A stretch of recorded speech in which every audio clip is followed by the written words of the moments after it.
What's up guys, it's Brad from Light Architect. In this video, I'm going to be breaking down another scene from the independent psychological horror film, Ipossessed.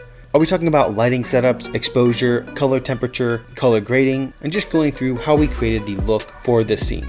Now, Ipossessed is a pretty fun movie to watch, however, there are some pretty intense scenes in it, and this is going to be one of those scenes, so just be aware that viewer discretion is advised. It's a pretty violent one that we're going to be covering here. If you like these cinematography breakdowns and you're interested in psychological horror movies, you can check out Ipossessed on Amazon, and without further ado, let's watch this scene from Ipossessed and break it down shot by shot.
Real man was found lying on the floor next to them of an apparent suicide.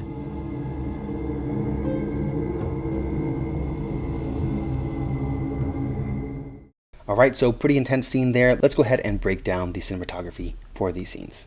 Now, one thing you're probably noticing here is the grain that we've added, and that's just some film grain that they added in the color grading process, and that's because this specific scene is a flashback sequence showing kind of the history of this house. I don't want to give too much away here, but that's the reason for the grain levels, and I'm a big fan of adding a little grain to, give it a little bit of texture, so that's kind of the reason why we made this choice here. But let's go ahead and just kind of break down some of the shots here. I'll break down some of the more complex ones with some diagrams, but we'll be pretty quick since it is a 2-minute scene.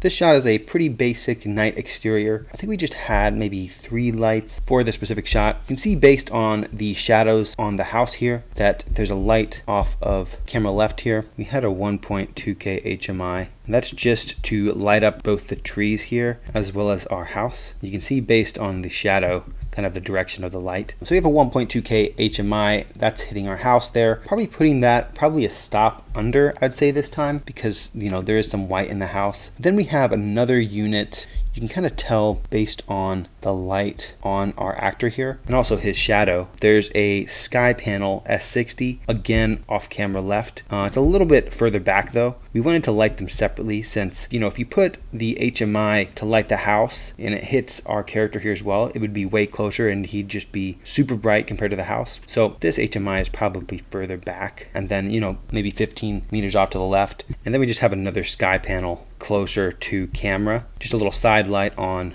our character. It's kind of hard to draw these next to each other, but you can see it's just off camera left and it's raised up high. It's probably actually up here. I'm kind of running out of space, but that's lighting our character. Our 1.2K HMI is lighting our house. And then we have one more light just off camera right here. And that's probably just stacked on the camera. I think we just had a 1x1 LED panel, and that's just to fill in the shadows a bit so he doesn't go too far underexposed. So we just had a light to the right of camera, and that's just shining at our character. All these lights are balanced at 5600 Kelvin with 1/4 plus green, and that's the moonlight look that we chose for the film. The camera, our red Gemini, we're balancing at 4000 Kelvin, and then that is going to make our 5600 based lights here. All three of these guys are going to go more blue. Obviously, depending on where you set your color temperature in camera, your lights will go warm or blue. Like I said in the last video, if we set our camera at 3200 Kelvin, these would be even more blue, but this is just the camera setting that we decided for this film, so this wouldn't go super blue, but it would still look like a nice moonlight look. You can also see that we turned on a little practical source here, which is pretty subtle, but I think important to note to, make sure we know that there's some people inside there and they've left the light on. So yeah, that's obviously a little warmer. That's balanced at 3200 Kelvin so that it would go warmer compared to the 4000 we have in camera. But anyways, pretty basic shot. Let's move on. This is a really cool shot. For this scene, we wanted to make it kind of voyeuristic. So we're shooting through things, as you can see here. So we have like our blinds here in the foreground. And this is a really cool way you can make the audience feel like our characters are being watched here. So that's why we kind of shot through the outside of our window here. And because we're shooting through an actual window here, I'm sure we had some 4x4 solid floppies to make sure we didn't have any reflections of the crew or light from the outside or anything against this glass. But as far as the lighting setup for the shot, you can kind of tell there's a little touch of blue on the wall and on the bed here. And that's from an HMI we have outside just past this wall. There's a window and we're blasting that through from right to left. And that'll be more apparent when we get to some further shots. But before these lights go off in the scene, we pretty much are lighting with our practicals. And I don't always do this. A lot of the time you want to have practicals on and then motivate from those practicals to make sure they don't blow out. But since this was a flashback scene, we wanted it to have a distinct look compared to the rest of the film. So we wanted to kind of give it a little bit more gritty feel to it, hence the film grain as well. So we have some Astera bulbs in these lights here. So above our character sink here, we have 1 or 2 Astera bulbs. We just kind of black wrapped the Asteras so they wouldn't go everywhere and they would just hit both this wall as well as our actor here. And then we've done the same thing for these 2 lights. So we have a Astera bulb there, Astera bulb there. We balance these lights at 2000 Kelvin, maybe 2400, but that's why they're a little warmer than the normal 3200. So pretty basic setup here. You can see when he turns off the light, we have nothing else happening when that light goes off. There's no light gag or anything. Same thing going on here. We just have that Astera bulb there. I think that's essentially lighting the scene. We might have a little fill light off camera left here, but essentially that's it. Now in this frame, you can see the blue moonlight kind of hitting our actress here, as well as the back wall. It's a little more apparent since we've turned off that other light. So you can see the edge light on her, as well as the wall treatment in the background. So nice colored contrast between the practicals and the blue moonlight.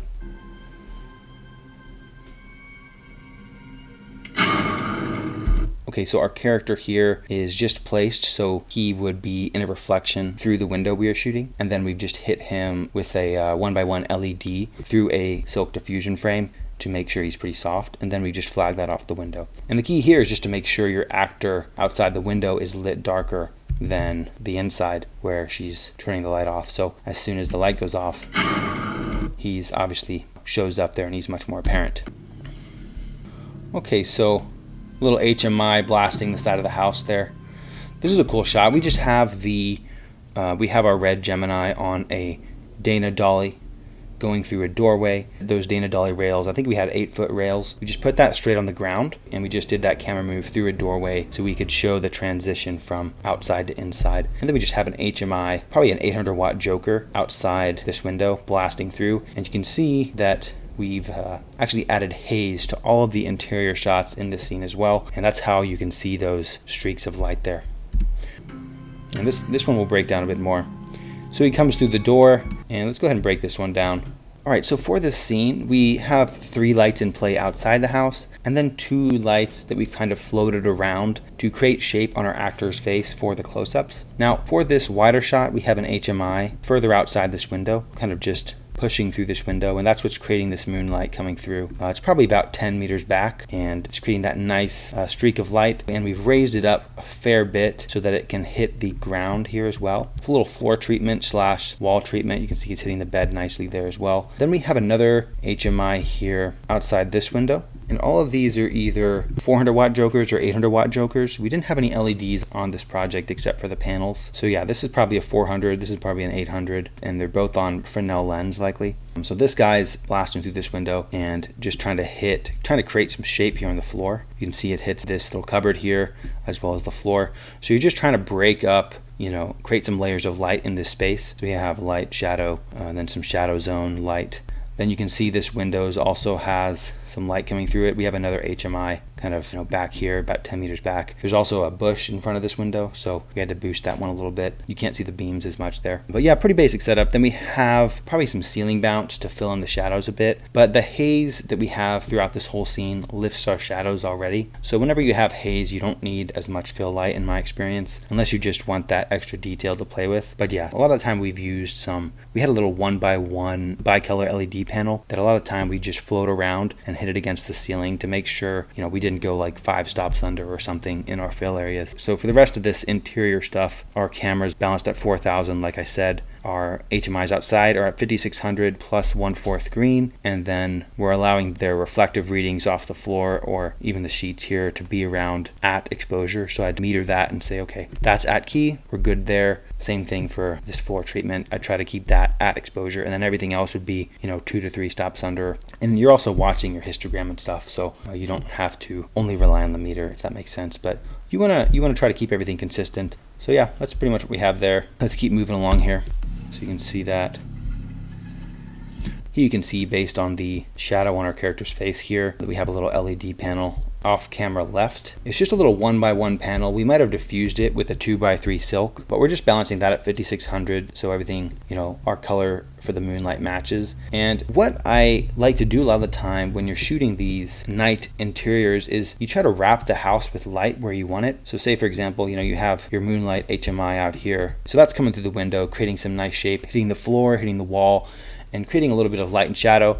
Then we have that other HMI out the window to the left of frame here. You can't see it. But then you got to think about where the light needs to be extended inside. So our HMI outside would hit the ground, the sheets and everything. It might already be creating a little bit of shape on this side of his face just based on the bounce off the floor and off the sheets and everything because it's hitting that bed. But then you just want to make sure that you have exposure as well. So by just grabbing another light with the same color temperature as your outside sources, we can then push that through, create a little bit more exposure on his face, putting him, at key on this side and wrapping his face a bit as well. We did want it contrasty, but we also want to see his face. So added a little side light there with our 1x1 LED panel there, again, putting that at exposure and then letting everything else go under. So,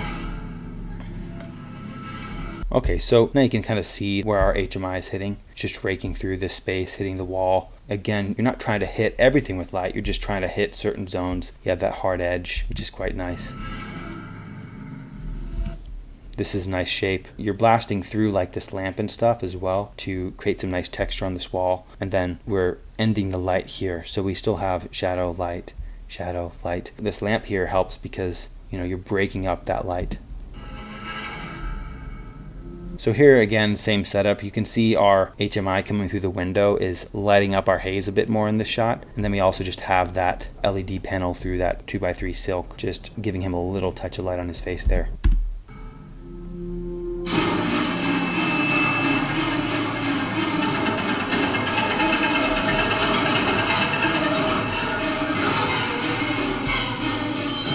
You can see from this shot, his face is wet with blood. It was an interesting scene to shoot. Our makeup artist and special effects team, Jacqueline, was off camera, camera right or camera left, or wherever the camera wasn't, essentially. I was, real low, and whenever he would hit the bed with the axe, obviously we didn't have actors there when he was hitting with the axe, she would spray his face with this kind of I think she had some kind of pressure hose system, and she would spray his face and clothes with blood every time he swung the axe. So you can see the red and wetness on his face there, which is picking up nicely and creating some specularity from that light. And you can also see a little shadow on our ceiling fan here. So we actually have 2 lights lighting our character here. We have one, that LED panel off to the left here. That's the main shape on his face. Then we had another little brick light off camera right here, low angle, and that's just to create a little more specularity on this side of his face, just barely on. We still wanted to keep that contrast, but since his face did have that blood on it, we obviously wanted to see that, so we brought that in for these shots. can see that specularity there. So we have our 1x1 creating this specularity, and then we have another one off camera right creating this specularity from the blood on his face there.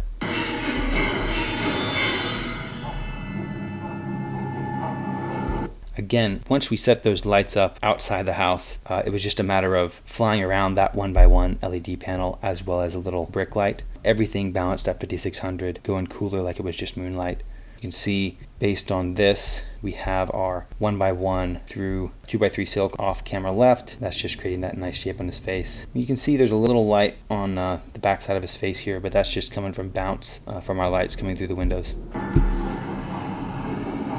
Same setup here. We probably did a little light sandwich here. Our 1x1 LED is off camera left. Then we have a little kicker. So a little tiny brick light is off behind, kind of like 3/4 backlighting his face here to create some specularity on that, on the wetness of that blood.